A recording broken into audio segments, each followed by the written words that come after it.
오늘은 성모님께서 엘리사벳을 방문하심을 기념하는 날입니다. 오늘 복음은 이렇게 시작됩니다. 그 무렵 마리아는 길을 떠나 서둘러 유다 산악 지방에 있는 한 고을로 갔다. 그 무렵이란 언제를 말할까요?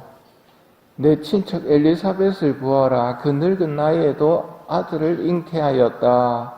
아이를 못 낳는 여자라고 불리던 그가 임신한 지 6달이 되었다. 하느님께는 불가능한 일이 없다라는 가브리엘 대천사와의 대화에 이어지는 때를 가리킵니다.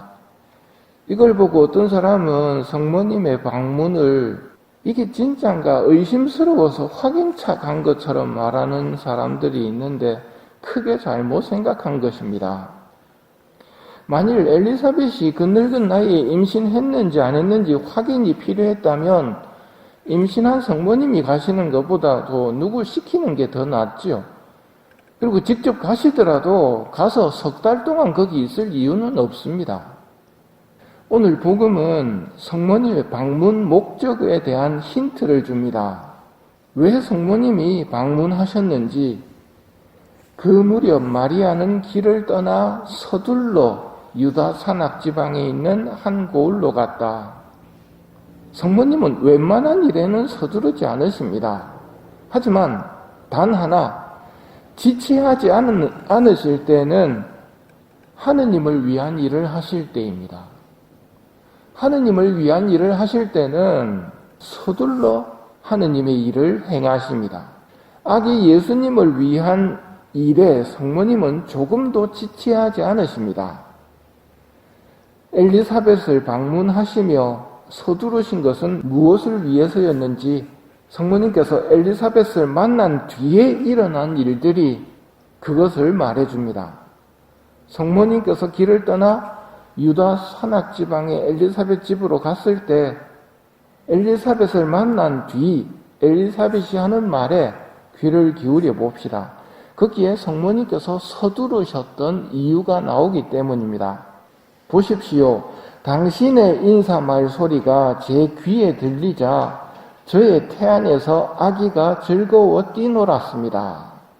성경은 말합니다. 엘리사벳이 마리아의 인사말을 들을 때 그의 태안에서 아기가 뛰놀았다.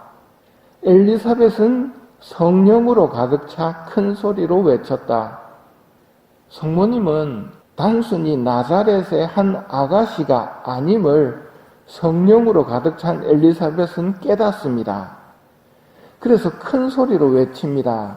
내 주님의 어머니께서 저에게 오시다니 어찌된 일입니까? 엘리사벳을 충만케 하신 성령께서 성모님은 주님의 어머니, 하느님의 어머니라는 것을 알려주십니다. 내 주님의 어머니께서 저에게 오시다니 어찌된 일입니까? 주님의 어머니께서 서둘러 찾아온 것은 보십시오. 당신의 인사말 소리가 제 귀에 들리자 저의 태안에서 아기가 즐거워 뛰놀았습니다. 태중에 있는 세례자 요한이 성령으로 즐거워 뛰었다는 것은 세례자 요한의 사명을 위한 준비를 갖추게 하신 겁니다. 이사야 예언자가 예언한 대로 광야에서 외치는 이의 소리, 너희는 주님의 길을 마련하여라, 그분의 길을 곧게 내어라 외치며 주님의 오실 길을 성령의 힘으로 준비시키기 위해서 성모님께서는 서둘러 가신 겁니다. 성모님은 예수님 오실 길을 곧게 내어라고 외칠 세례자 요한을 성화시키고 준비시키기 위해서 서둘러 유다 산악 지방을 찾았습니다. 즉 하느님을 위해서, 아기 예수님을 위해서 준비하는 일이었기 때문에 지체하지 않고 서두르셨던 것입니다. 다음으로 성모님은 3달가량 엘리사벳과 함께 지내다가 자기 집으로 돌아갔다는 기록대로 엘리사벳이 해산할 때까지의 힘든 시간을 함께하며 봉사하러 오셨습니다. 나이가 많은 엘리사벳이 임신한 지 6달이 됐습니다. 걱정 근심도 많았을 겁니다. 출산 후에도 걱정스러웠을 겁니다. 그런데 성모님이 옆에서 도와주셨을 거란 말입니다. 평화를 잃지 않도록. 세례자 요한이 성령으로 뛴 것에 대해서 그건 성모님이 한 게 아니라 성모님 태중에 계신 예수님이 한 거다라고 말하는 사람이 있습니다. 맞습니다. 성모님이 하시는 모든 것들은 예수님이 주신 것들입니다. 성모님은 당신 게 없습니다. 전부 하나님의 것입니다. 하지만 성모님을 지워버리는 것은 마귀가 좋아하는 일이고요. 성모님이 드러나도록 하는 것은 하느님이 좋아하시는 일입니다. 그래서 엘리사벳으로 하여금 당신의 인사말 소리가 제 귀에 들리자 애가 뛰어놀았다고 표현을 합니다. 성모님의 인사말 소리가 제 귀에 들리자 내 태중의 아기가 기뻐하며 뛰어놀았다고. 성모님 거는 모두 하느님 겁니다. 그래서 여러분 성모성원의 마지막 날인 오늘 성모님을 좋아하는 사람은 한국 신자들 중에 꽤 많습니다.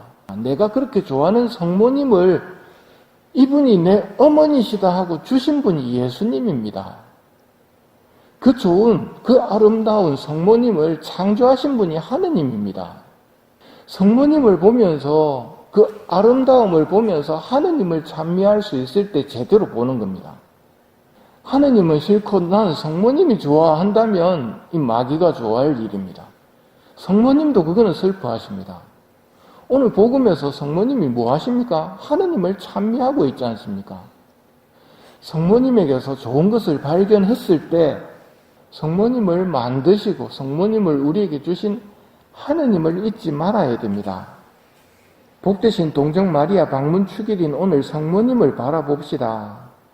하느님을 위해서는 주저함이 없이 곧바로 서둘러 유다 산악지방이면 길이 험할 텐데 전혀 개의치 않으시고 즉각적으로 하느님의 뜻을 따르신 성모님의 모범은 성모님이 얼마나 하느님을 좋아하는지 보여주는 겁니다. 하느님을 알기 때문에 좋아하시는 겁니다. 하느님은 그만큼 좋으신 분이거든요.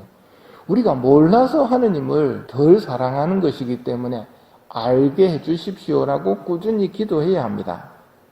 또 하느님의 어머니셨지만 석 달 동안 함께 지내며 엘리사벳의 수발을 들고 말벗이 되어주신 성모님의 모습을 가만히 들여다봅시다. 그 일이 다 끝난 뒤에는 조용히 나자렛으로 물러가시는 성모님입니다. 자신을 높이 드러내고 자신이 한 선행을 어떻게 해서든지 사람들이 알도록 하려고 하고 그래서 받을 상을 다 받아버리려는 이 어리석은 세상 속에서 성모님께서 숨은 선행을 하시고 고요히 물러나시는 모습을 새겨봅시다. 이 부분이 하느님께서 성모님을 사랑하는 이유입니다. 하느님이 마음 뺏기는 사람이 있는데 겸손한 사람들입니다. 순박하고 어린이와 같은 사람들은 하느님의 마음을 쏙 빼버립니다. 근데 세상은 자기를 드러내려고 그러죠. 이런 것들은 세상 사람들은 우와 할지 모르겠지만 하느님은 고개 돌리십니다. 성모님을 보고 배워야 합니다. 겸손과 숨은 생활, 이것이 성령께서 우리를 이끄시는 삶이거든요. 반대로 그러면 악령은 우리를 어디로 이끌까요? 교만한 생활 속으로, 드러내는 생활 속으로, 사람들의 인정을 받는 생활 속으로 우리를 이끌려고 합니다. 성령으로 충만한 삶을 살 수 있는 비결이 어디에 있는지 깨닫고 성모님께서 나를 찾아주시기를 청합시다. 그러면 나도 성령으로 가득 차 하느님을 찬미하게 될 수 있을 것이기 때문입니다. 그리고 성모님의 방문을 받고 싶다면 자신을 봉헌하십시오. 내 가족들, 내가 하고 있는 모든 일들, 우리 성당, 성모님께 봉헌을 하는 것이 성모님의 방문을 청하는 일이라는 것을 기억하고 이 미사 중에 성모님의 방문을 청하도록 합시다.